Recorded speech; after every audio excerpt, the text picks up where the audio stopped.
ഈശോ മിശിഹായ്ക്ക് സ്തുതിയായിരിക്കട്ടെ.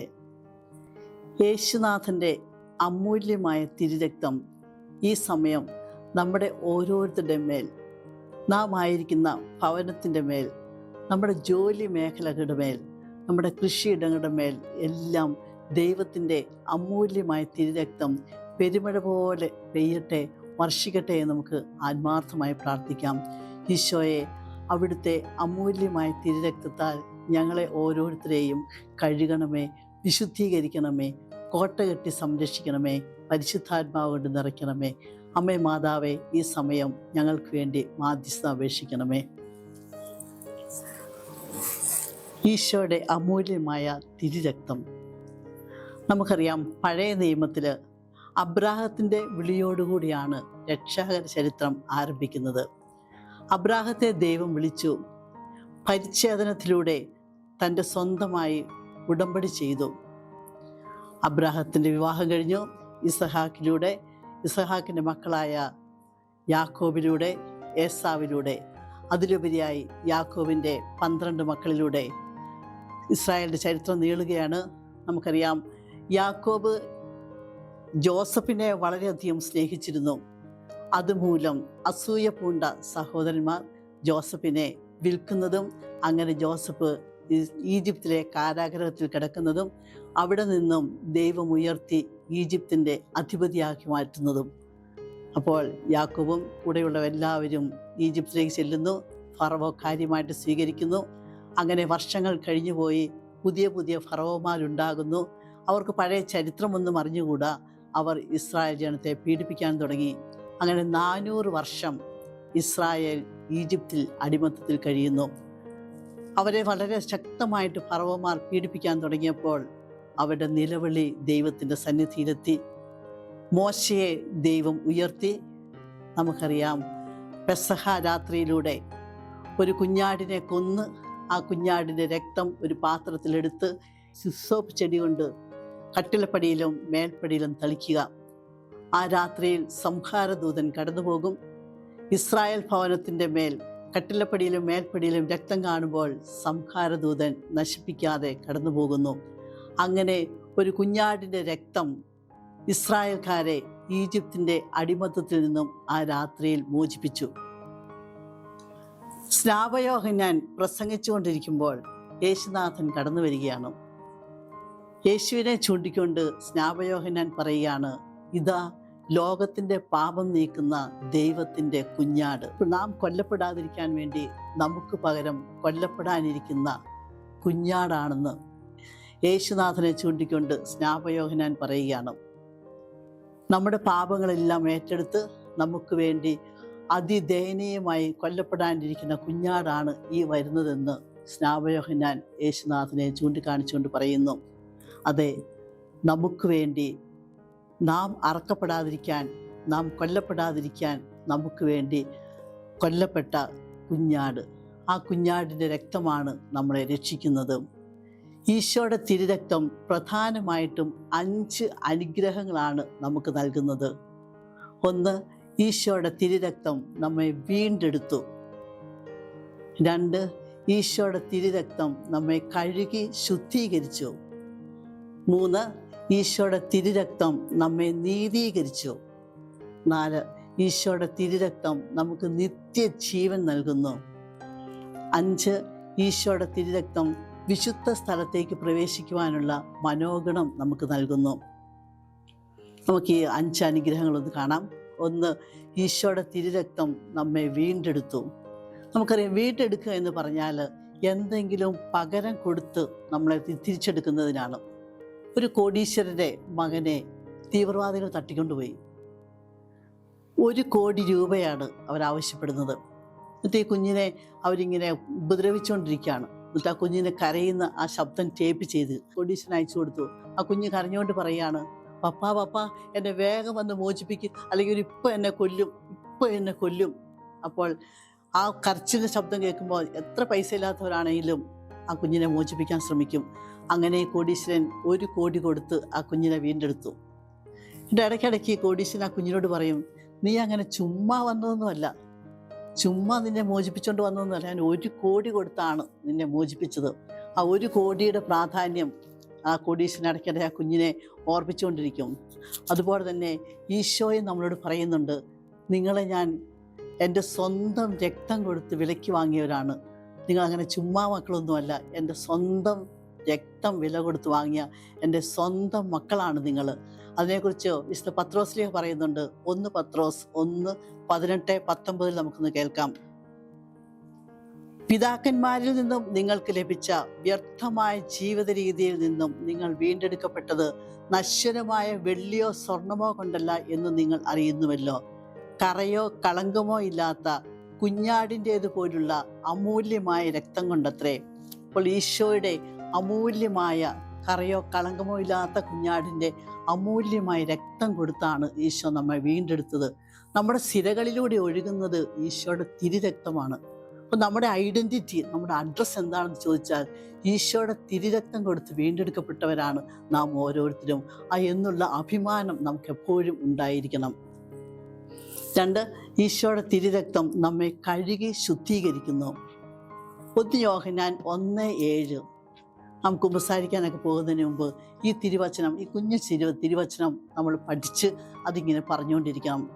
അവിടുത്തെ പുത്രനായ യേശുവിൻ്റെ രക്തം സകല പാപങ്ങളിൽ നിന്നും നമ്മെ ശുദ്ധീകരിക്കുന്നു. നമ്മെ പാപങ്ങളിൽ നിന്നും ശുദ്ധീകരിക്കുന്നത് ഈശോയുടെ അമൂല്യമായ തിരുരക്തമാണ്. നമ്മൾ കുമ്പസാരിക്കാൻ ചെല്ലുമ്പോൾ ആത്മാർത്ഥമായി നമ്മുടെ പാപങ്ങളെക്കുറിച്ച് പശ്ചാത്തപിച്ച് അത് ഏറ്റുപറയുമ്പോൾ, ഓരോ പാപം പറയുമ്പോഴും ഈശോയുടെ തിരുരക്തം കൊണ്ട് നമ്മൾ കഴുകപ്പെടുന്ന ഒരനുഭവം നമുക്കുണ്ടാകും. അപ്പോൾ നമ്മളെ പാപങ്ങളിൽ നിന്ന് മോചിപ്പിക്കാൻ ഏക മാർഗം ഈശോയുടെ തിരുരക്തമാണ്. നമ്മുടെ പാപശാപ പൈശാചിക ബന്ധനങ്ങളിൽ നിന്നെല്ലാം നമ്മളെ മോചിപ്പിച്ചുകൊണ്ടിരിക്കുന്നത് ഈശോയുടെ തിരുരക്തമാണ്. ആ തിരുരക്തത്തിന് മാത്രമേ നമ്മളെ രക്ഷിക്കാൻ സാധിക്കുകയുള്ളൂ. 3, ഈശോയുടെ തിരുരക്തം നമ്മെ നീതീകരിച്ചു. റോമ 5:9 പറയുന്നു, അവൻ്റെ രക്തത്താൽ നീതീകരിക്കപ്പെട്ട നാം അവൻ്റെ ക്രോധത്തിൽ നിന്നും രക്ഷപ്പെട്ടു. എങ്ങനെയാണ് ഈശോയുടെ തിരുരക്തം നമ്മെ നീതീകരിക്കുന്നത്? ഈശോ പീലാത്തോസിൻ്റെ മുമ്പിൽ നിൽക്കുകയാണ്. പീലാത്തോസ് തിരിച്ചു മറിച്ചും എല്ലാം ചോദിക്കുന്നത്, നീ എന്താണ് ചെയ്തത്? പീലാത്തോസിനറിയാം ഈശോ യാതൊരു തെറ്റും ചെയ്തിട്ടില്ല. യഹൂദന്മാരുടെ അസൂയ കൊണ്ടാണ് ഈശോയെ ഇവിടെ കൊണ്ട് നിർത്തിയിരിക്കുന്നതെന്ന്. പീലാത്തോസ് ഗവർണറാണ്. ഈശോയെ എങ്ങനെയെങ്കിലും മോചിപ്പിക്കണമെന്ന് അദ്ദേഹത്തിന് അതിയായ ആഗ്രഹമുണ്ട്. ഈശോ ഒരു കുറ്റവാളിയെ പോലെ ശിരസ്സും താഴ്ത്തി നിൽക്കുകയാണ്. പീലാത്തോസ് ചോദിക്കുമ്പോൾ ഈശോ മറുപടിയായിട്ട് മൗനമായിട്ട് ഇങ്ങനെയാണ് പറയുന്നത്, ഇവരാരും ഒരു തെറ്റും ചെയ്തിട്ടില്ല, ഞാനാണ് തെറ്റ് ചെയ്തത്. അപ്പോൾ ഒരു നിരപരാധിക്ക് വേണ്ട പരിശുദ്ധി എനിക്ക് തന്നുകൊണ്ട് ഒരു അപരാധിയെ പോലെ ഈശോ പീലാത്തോസിൻ്റെ മുമ്പിൽ നിൽക്കുകയാണ്. നമ്മളാരും ഒരു തെറ്റും ചെയ്തിട്ടില്ല, തെറ്റല്ല ഞാനാണ് ചെയ്തതെന്ന മട്ടിൽ ഒരു അപരാധിയെ പോലെ ശിരസ്സും താഴ്ത്തി ഈശോ നിൽക്കുന്നു.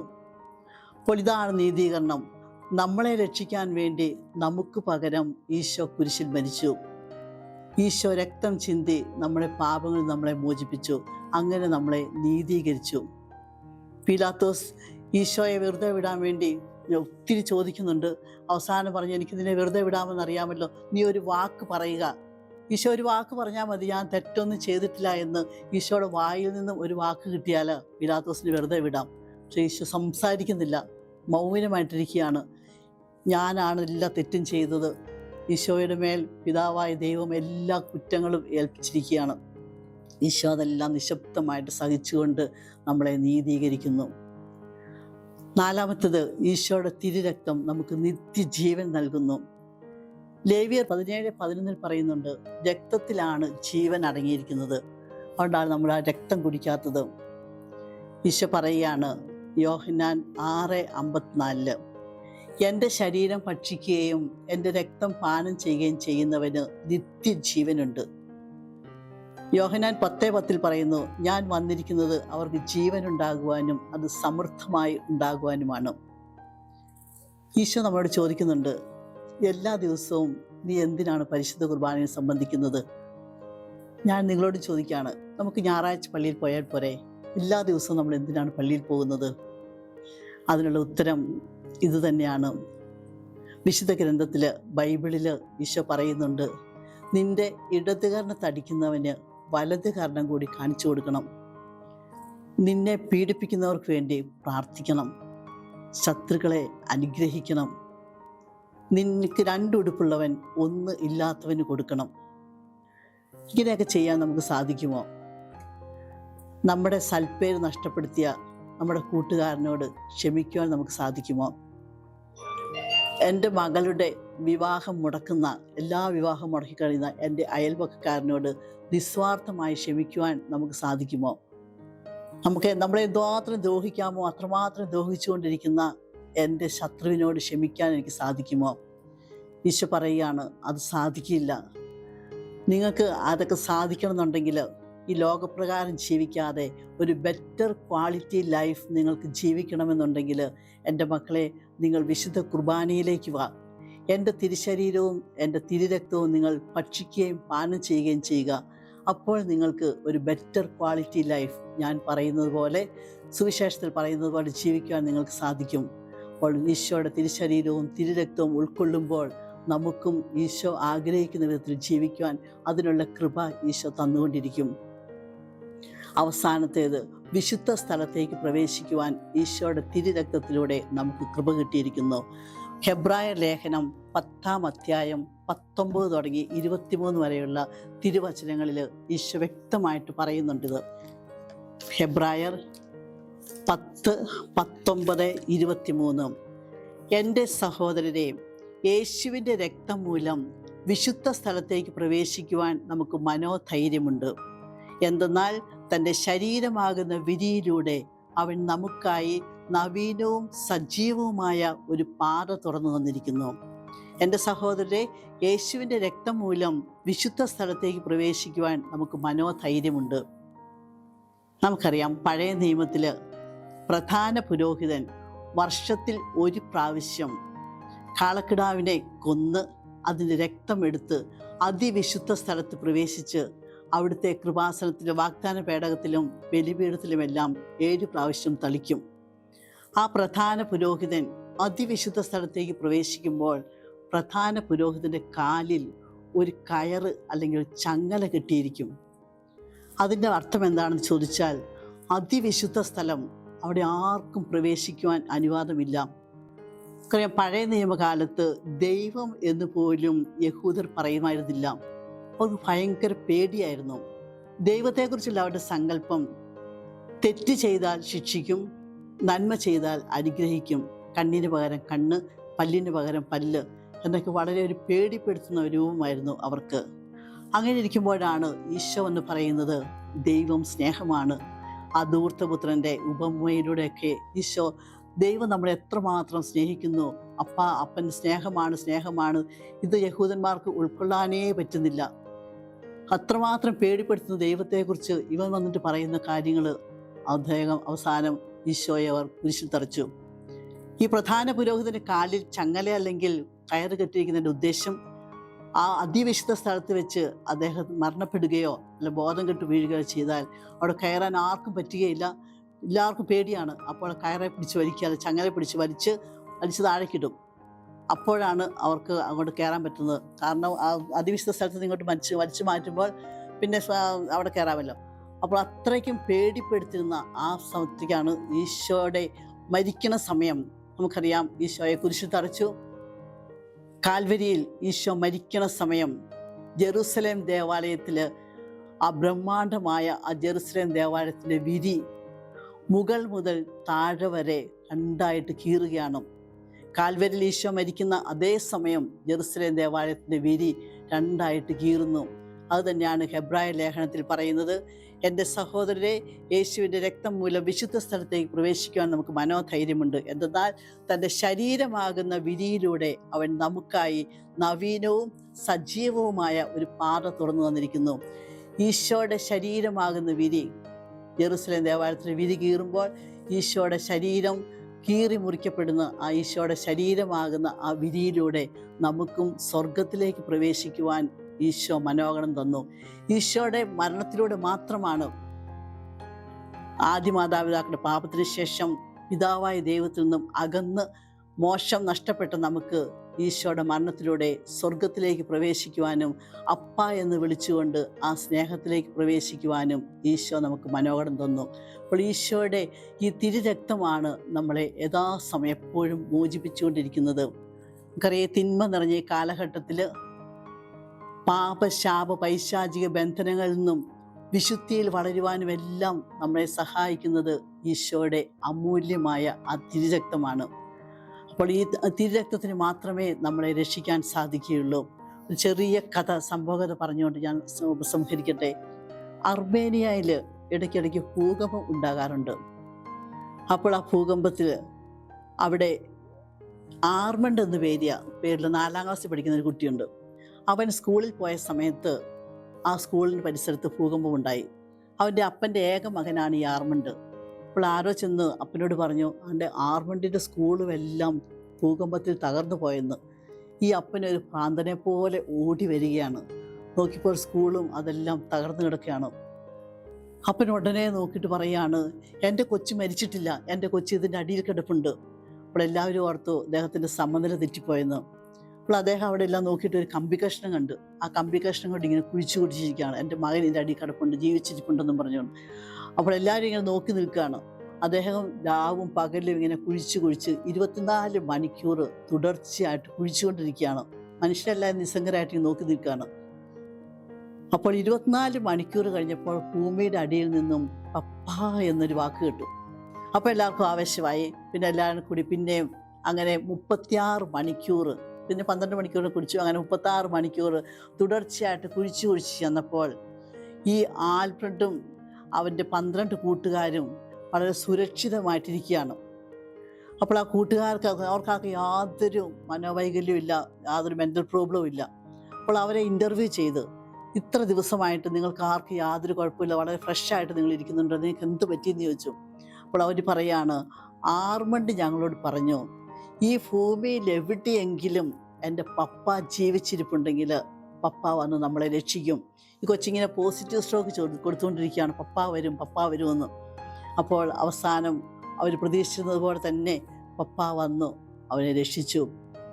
ഇതുപോലെ നമ്മുടെ നിയമാവർത്തനം 4:7 പറയുന്നത് പോലെ നാം വിളിച്ചപേക്ഷിക്കുമ്പോഴൊക്കെയും നമ്മുടെ ദൈവമായ കർത്താവ് നമുക്ക് സമീപസ്ഥനായിരിക്കുന്നത് പോലെ ദൈവം ഇത്ര അടുത്തുള്ള വേറെ ഏത് ശ്രേഷ്ഠ ജനതയാണുള്ളത്. നാം ഒന്ന് വിളിച്ചാൽ വിളിപ്പുറത്തെത്തുന്ന ദൈവം, വിളിച്ചാൽ വിളി കേൾക്കുന്ന ദൈവം, കരഞ്ഞാൽ കൂടെ കരയുന്ന ദൈവം, അത്രമാത്രം നമ്മെ സ്നേഹിക്കുന്ന ഒരു ദൈവം നമുക്കുണ്ട്. സ്വന്തം രക്തം കൊടുത്ത് നമ്മെ വീണ്ടെടുത്ത യേശുനാഥൻ നമ്മുടെ കൂടെയുണ്ട്. നാം എന്തിനു ഭയപ്പെടണം? ആ ദൈവത്തെ വിളിച്ചപേക്ഷിക്കുക, ആ തിരുരക്തത്തെ വിളിച്ചപേക്ഷിക്കുക. നമുക്കറിയാം, തിന്മ നിറഞ്ഞ ഈ കാലഘട്ടത്തിൽ പാപശാപ പൈശാചിക ബന്ധനങ്ങളിൽ നിന്നും വിശുദ്ധിയിൽ വളരുവാനുമെല്ലാം നമ്മെ സഹായിക്കുന്നത് ഈശോയുടെ അമൂല്യമായ തിരുരക്തമാണ്. 1-2 ചെറിയ സുഹൃദേവം നിങ്ങളെ പഠിപ്പിച്ചുകൊണ്ട് സംഹരിക്കാം.